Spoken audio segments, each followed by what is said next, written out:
Hi, Trinity family. My name is Deacon Deborah McKissick. I have been a caregiver this time for the last 6 years to my mom, Celestine, who is strong-willed, feisty, and a 90-year-old senior. My experience as a caregiver with my mom requires much empathy, compassion, and great care and concern because she is so independent. She lives alone and she takes great pride in her home, which she cleans. She still rakes her leaves. She still shovels her snow. She loves to read the newspaper. She's very conversational in current events. She loves sports. You never would know she's in a season or stage of Alzheimer's. But that's the good thing about her. She is very strong. She's still a boss at 90 years young. But it also has its challenges.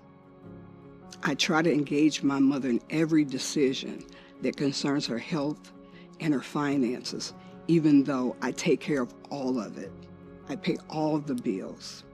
I go to every doctor's appointment. I take her to the store. I advocate on her behalf with the doctors. But there are other challenges I have. I care for her 117-year-old house as well, which requires interviewing multiple contractors, finding the resources, especially those that the city provides to elders that so many people don't know about. But I try to make sure she can remain in her home and live there independently as long as she can. But that's where the challenges lie. Trying to convince her that I'm doing everything for her good. And it doesn't seem like it because she tries to get advocates, even family members, to think that I make these decisions alone. I don't. But sometimes I engage her and I give her some time. And unfortunately, 24 hours later, her mind may be changed. But I've come to the realization with her care and with the care of her home that I have to ask for forgiveness and not permission because it is a challenge. Sometimes her moods are up, sometimes they're down. Sometimes the words are very harsh and they're like a dagger to my soul. They're not kind, even though I'm not doing anything unkind toward her. But sometimes I have to take a break and I have to step back because it gets to be too difficult. But I'm grateful that Trinity's Caregiving Support Ministry has provided resources for me to stay the course because there's so many people who are in that ministry that have similar experiences like my own. So I don't feel alone. I don't feel that if I have to step back, if sometimes I have a misstep, that I should be ashamed that I'm doing everything I can for my mother, who I love, but sometimes I just don't like the behavior that I'm receiving. But I still keep coming back. I still keep checking on my mom to make sure that she's okay.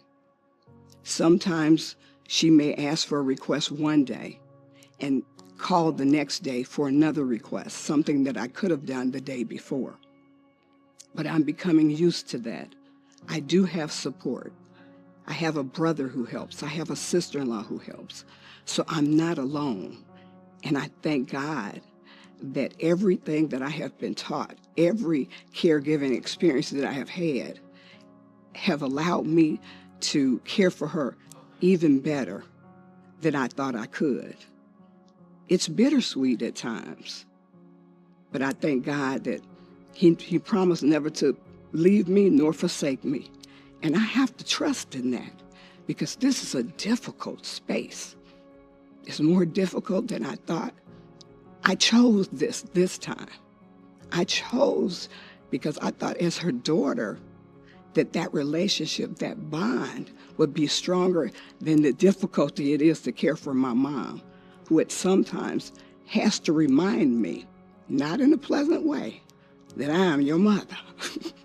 So I have to revert to being a child and being obedient and being careful in how I speak to her. Caregiver Sunday is important to me because we gather in this space to support the resilience in so many of us who are on this journey together. Who we care for may be different, but there's a strength in us being together and acknowledging each other and supporting each other and knowing that we are loved in this space. It's hard, but there is beauty in this space. There's kindness in this space. There's compassion in this space.